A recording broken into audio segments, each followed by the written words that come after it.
우리는 예수님의 부활은 생명 부활이고 첫 번째 부활이라고 합니다. 그 생명 부활로 다시 사신 예수님은 다시는 죽는 일이 없어요.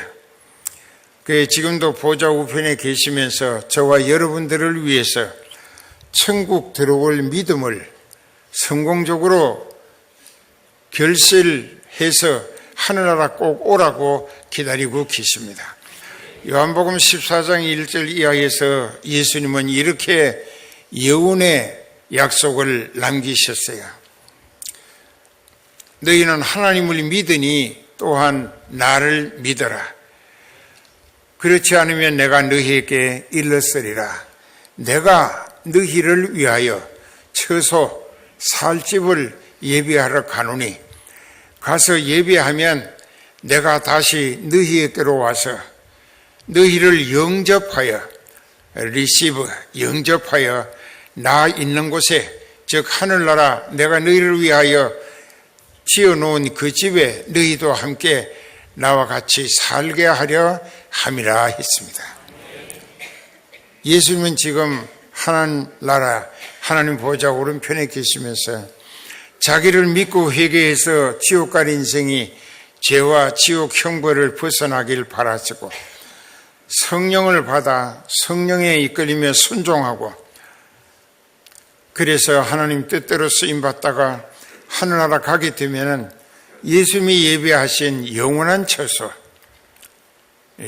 처소에 예비된 여러분들의 집이 기다리고 있다 이게요. 가고 싶다고 다 가는 게 아니고 하나님이 그곳에 올 수 있는 길을 예수님을 통하여 뚫어주셨는데 길을 만들어 놓으셨다 이게요. 그 길은 요한복음 14장 6절에 예수께서 가라사대 내가 곧 길이요 진리요 생명이니 나를 통하지 않고서는 아버지께 올 자가 없다. 예수님을 믿고 회개해서 죄로 용서받으면 죄값의 형벌도 지옥도 영원히 벗어나고 등지게 되고 하늘나라 하나님을 향하여 믿어지는 믿음으로 성령에 이끌리며 들어갈 수 있게 된다는 것입니다. 사도와 같이 모이사 저희에게 분부 명령하십니다. 뭐라고? 예루살렘을 떠나지 말라. 내가 너희에게 일러줬듯이 아버지께서 내가 성천한 다음에 나를 교대해서 이 땅에 또 다른 하나님의 영이 오시게 되는데 그분이 성령이라. 성령이 너희에게 임하시기를 회개하며 예루살렘을 떠나지 말고 기도하라.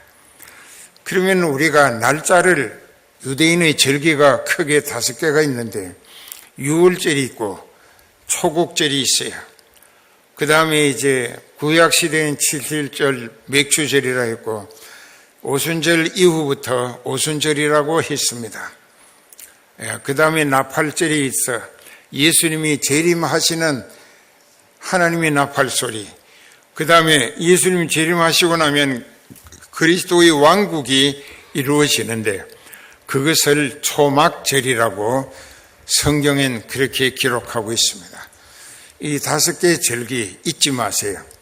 지금 오순절까지는 실행되었지만은 2개가 남았습니다. 나팔절, 예수님이 재림하실 때 이 세상의 해와 달과 별, 빛을 잃고 이 우리가 사는 5대양 6대주 이 땅덩어리도 바다와 함께 없어진다 이게. 마치 우리가 책상에서 그 세계 지도가 종이쪽이 또로로 말리면서 치우면 없어지는 것처럼 이 세상이 그렇게 없어진다 이게. 요한계시록 21장 1절에서 7절까지 보면은 새 하늘과 새 땅이 거기에서 마련되고 예수님이 어린 양으로 그곳에 빛으로 임하셔서 거기는 해와 달과 별이 필요 없어요. 예수님이 빛이라. 그 예수님과 같은 생명 부활에 믿음 지켜 결실함으로 참여한 모든 성도들이 그리스도의 왕국의 영광스러운 예수님의 백성이 되어 그곳에 다 참여한다 이게요. 그리고 그곳에는 다시 슬픔이 없고 병들거나 죽는 일, 실패, 절망, 고통 이런 게 없어요. 왜? 마귀가 완전히 제거된 성령으로 만들어진 하나님의 나라이기 때문에 그렇습니다. 그러면 오늘 우리가 이 4절의 말씀, 아버지께서 약속하신 바 성령이 너희에게 임하실 때까지 예루살렘을 떠나지 말고 기다리라. 그러면 우리가 날짜를 한번 계산해 볼 필요가 있는데 며칠간 예루살렘에서 회개하고 기도하면 성령이 오시는가? 일주일입니다. 왜냐하면 6월절은 예수님이 십자가에 못 박혀 죽임 당하신 날, 인류 대속의 희생양으로 죽임 당하신 절기를 6월절이라고 합니다. 그 다음에 이제 초곡절이 있습니다. 예수님이 부활의 첫 열매로 죽은 사람 가운데 영생하는 생명부활로 되살아나신 분 중에는 첫 번째라. 그래서 부활의 첫 열매라 했습니다. 그 나사로가 죽었다가 살아나고 이렇게 했지만은 그 죽었다가 살아났다가 또 얼마 살다가 또 죽었다고, 그것을 일시적 부활이라고 합니다. 그 부활절 때 많이 들었죠. 그렇기 때문에 예수님은 다시 죽지 않아요. 영원히 사는 생명 부활이에요. 그래서 초곡절에 예수님이 생명 부활로 첫 열매가 되어 다시 살아나셨고, 그 다음에 예수님이 부활하셔가지고 40일 동안 제자들과 함께 10여 차례 만나서 하늘나라의 비밀을 말씀해 주셨다. 그러면 벌써 죽임 당하신 날로부터 사흘 뒤나 부활하셨고 40일간 제자들을 10여 차례 만났으니까는 43일이 지났습니다. 무슨 말인지 알아들어요? 이건 속셈이 아니고 이건 계산할 필요가 있다고.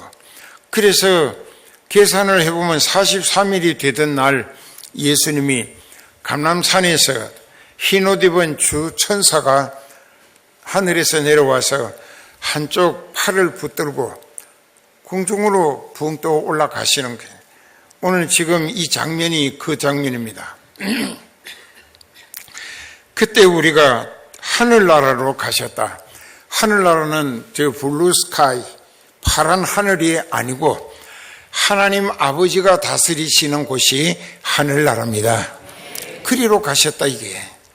그 우리가 인간적으로 생각하자면 인간의 이 지각이라고 하는 것이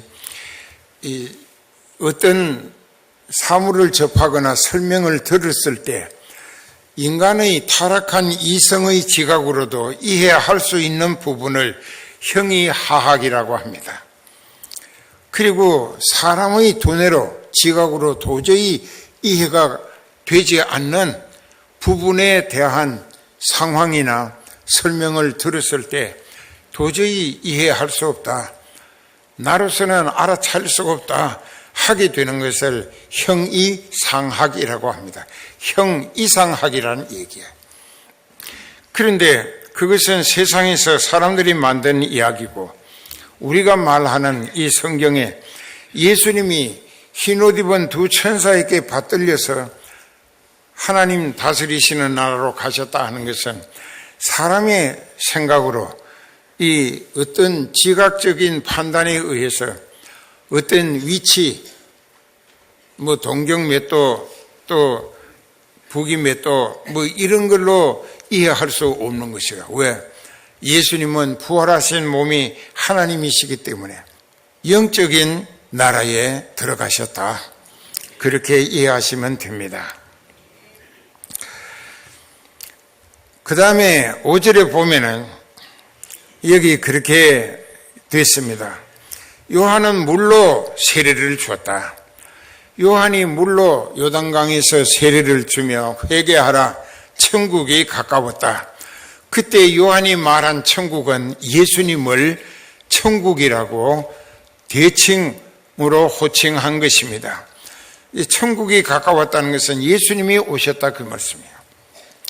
그리고 예수님을 믿고 회개하는 삶마다 요단 강물에 완전히 잠기게 하는 물속에 집어넣고 그 다음에 끌어올려 가지고 세례를 줍니다. 이것이 이 웹타이즘이라고 하는 말로 물속에 장례 치웠다. 그 인간은 예수님과 함께 회개하며 죄악을 일삼던 죄인 괴수 나는 예수님과 함께 그 십자가에 못 박아서 죽었다. 그 죽은 그것을 물속에 묻어버린다. 장례 치른다. 그것이 물 세례 준 세례 요한의 세례의 목적이었다는 것입니다. 그런데 그 다음에 요한은 물로 세례를 주었으나 너희는 몇 날이 못 되어. 여기 몇 날은 일주일입니다. 자, 예수님이 죽으신 6월절 사흘 뒤에 부활하셔서 사흘이 지났고 부활하신 예수님이 40일 동안 제자들에게 10번 이상 나타나 만나 주셔서 하늘나라의 비밀을 말씀하셨으니 43일이 됐다 이죠. 그러면 43일 되는 그날에 예수님이 하늘나라로 가신 거예요. 천국. 하나님이 기다리시는 하나님 계시는 곳으로 가신 거예요. 가시면서 너희는 몇 날이 못 되어 일주일 안에 성령을 받을 것이다. 그래서 그 제자들이 600명이 그 같은 말씀을 들었으나 딱 5분지 1인 120명만 예루살렘에 들어가서 마가 요한의 어머니 마리아가 소유한 그 마가 다락방에 가서 일주일간 금식 기도했어요. 전혀 기도에 힘썼습니다. 왜? 약속하신 성령이 하나님으로부터 내게 임하시기를 애타게 기다리며 그리고 성령이 충만히 임하셨어요. 그 요한 사도행전 2장 1절에 보면 오순절이 이미 이름에 저희가 다 한 곳에 모였더니 갑자기 강하고 급한 바람 소리와 함께 불의 혀 같은 것이 즉 호롱불, 불꽃 같은 것이 각 사람의 머리 위에 임하여 있더니 4절에 보면 저희가 성령이 말하게 하심을 따라 각각 다른 방언으로 말하기를 시작하니라. 자, 여기에서 성령이 오순절에 충만히 임했습니다. 요엘서 2장 28절에 의하면은 이 약속은 하나님께서 830년 전에 요엘 선지를 통하여 예언해 주셨습니다. 내가 말세에 내 남종과 여종에게 성령을 물붓듯 부어주리니 라고 예언되어 있어요. 그것이 830년 전에 하나님이 기록하게 하신 말씀이다. 이게 오순절 830년 전. 하나님의 약속은 하나님이 하신 말씀은 천년이 지나고 만년이 지나고 억년이 지나도 변함없이 반드시 성취되어지고 마는 약속이다. 하나님의 약속이라. 그러니까 하나님의 말씀은 진리고 하나님의 말씀이신 진리는 만고 불변의 원칙이라는 것입니다. 그래서 예루살렘을 떠나지 말고 내게 들은 바 내가 여러 번 얘기했다.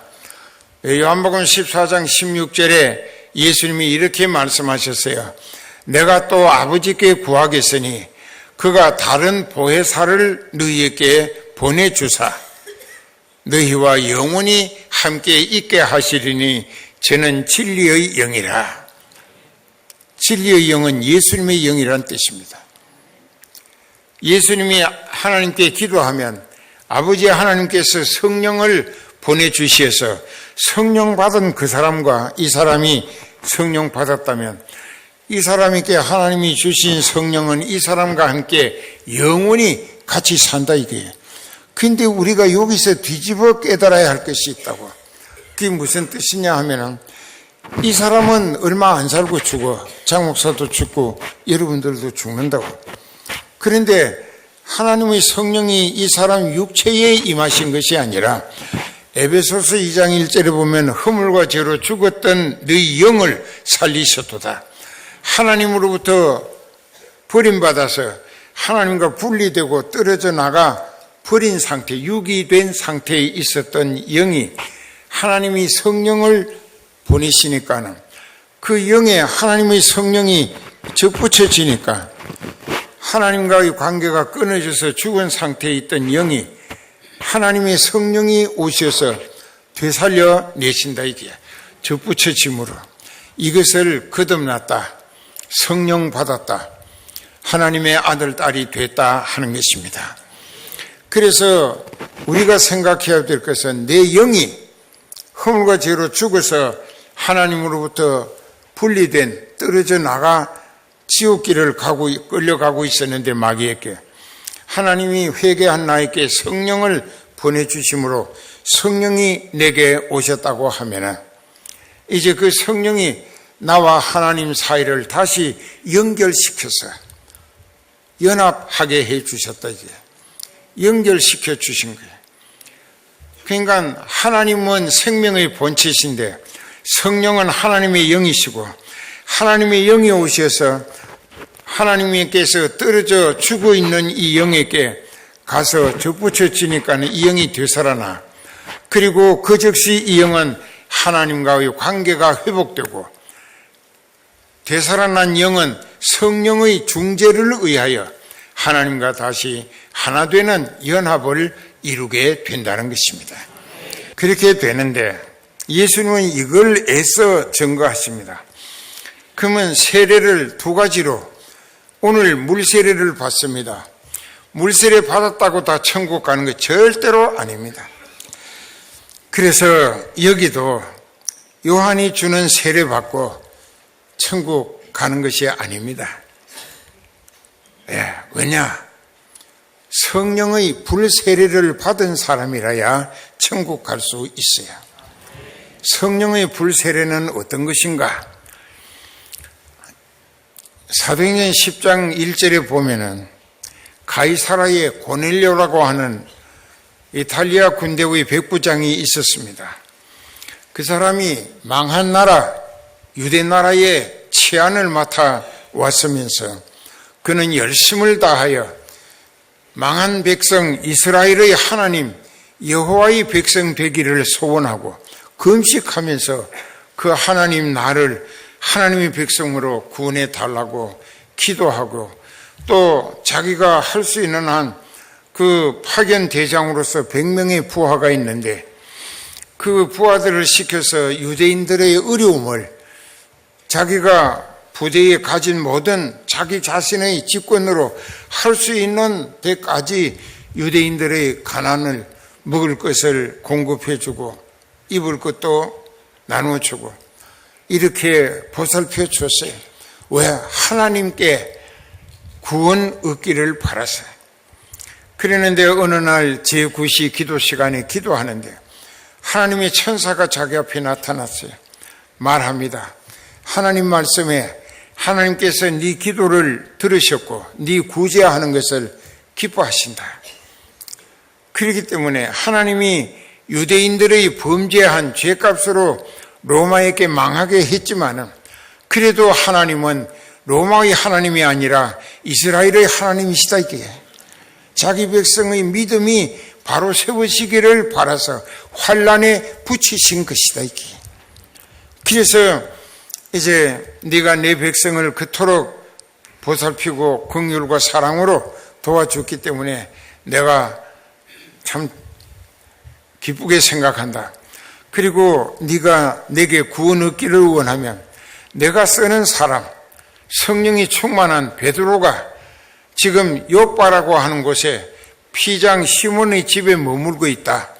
그 집에 사람을 보내가지고 그 사람을 모셔다가 그 사람을 통하여 성령이 말하게 하시는 내 말을 들으면 너희가 그때의 진리를 깨닫고 회개함으로 성령을 받아야 구원을 얻는다.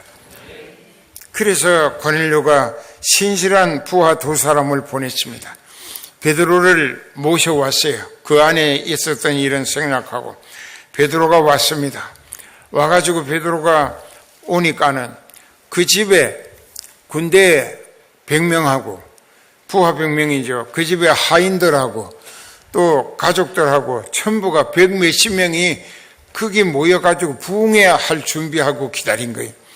그 베드로가 그 집에 들어서니까는 로마 군대의 백부장이 식민지나라 보잘것없는 무식쟁이 어부에게 그 베드로 앞에 일어나서 베드로가 섰는데 엎드려가지고 이마가 땀이 닿도록 큰절을 했습니다. 그 베드로가 얼른 앉으면서 그 사람을 일으키며 나도 당신과 같은 사람이다. 나를 이렇게 하지 말고 왜 나를 불렀는지 그 연유를 얘기하라 하니까 자기가 간증을 합니다. 그래 듣고 그러면 하나님이 이방인인 당신들도 구원해 주시려고 나를 보내신 줄 알고 하나님이 성령으로 내 입을 통하여 말하게 하시는 대로 대언해서 복음을 전하겠다. 그렇게 복음을 전한 거예요. 복음을 전하는 과정에서 그 사도행전 10장 44절에 보면은 베드로가 설교할 때에 성령이 말씀 듣는 모든 사람에게 내려오시니 베드로와 함께 온 할례 받은 신자들이 이방인들에게도 성령 부어 주심을 인하여 놀라니 이는 방언을 말하며 하나님 높임을 들음이르라. 이에 베드로가 가로되 이 사람들이 우리와 같은 성령을 받았으니 누가 능히 물로 세례 줌을 금하리요 하고 명하여 예수 그리스도의 이름으로 세례를 주라 하니라. 저희가 베드로에게 수일 더 유하기를 청하니라. 자, 여기 고넬료와 그 가족, 그 모든 부하들은 베드로를 통하여 하나님 말씀 설교 듣는 중에 성령이 내려오셨다고요. 하나님이 급하신 거예요. 성령으로 그들에게 죄인인 사실을 말씀으로 깨닫게 하시고 설교 들으면서 한없이 회개하게 하시고 회개가 이루어지고 나니까 그들에게 하나님이 성령을 물붓듯이 부어주신 거예요. 그리고 성령 세례부터 먼저 받고 그 다음에 베드로가 이제 그 11장 16절에 저희가 이 말을 듣고 잠잠하여 하나님께 16절이지 내가 주의 말씀에 요한은 물로 세례 주었으나 너희는 성령으로 세례를 받으리라 하신 것이 생각나노라. 그런즉 하나님이 우리가 주 예수 그리스도를 믿을 때에 주신 것과 같은 성령을 저희에게도 주셨으니 내가 누구길래 하나님을 막을 수 있겠느냐 하더라. 여기 고넬료와 그 부하들과 그 가족들이 물세례 안 받고 설교 듣는 과정에서 회개하고 성령을 받게 된 것이 베드로의 설명에 의하면 성령 세례를 받은 것이더라. 물세례는 회개했다는 표시로 받는 것이지만 성령 세례를 받은 사람은 구원을 얻었고 하나님의 아들, 딸이 되었고 하늘나라를 물려받을 상속자가 되어졌다는 보증을 받게 된다는 것입니다. 그러니까 물세례는 회개했다는 증거에 불과하지만 성령에 사로잡힌 사람을 성령 세례 받았다고 표현을 합니다. 반드시 성령 세례를 받아야 장 목사처럼 믿음으로 살기를 힘쓰게 되고 하늘나라 가는 것을 목적으로 생각, 말, 행동이 그곳에 집중하게 돼 있어요. 성령에 사로잡힌 사람을 성령 세례 받은 사람이라 합니다. 성령 받읍시다.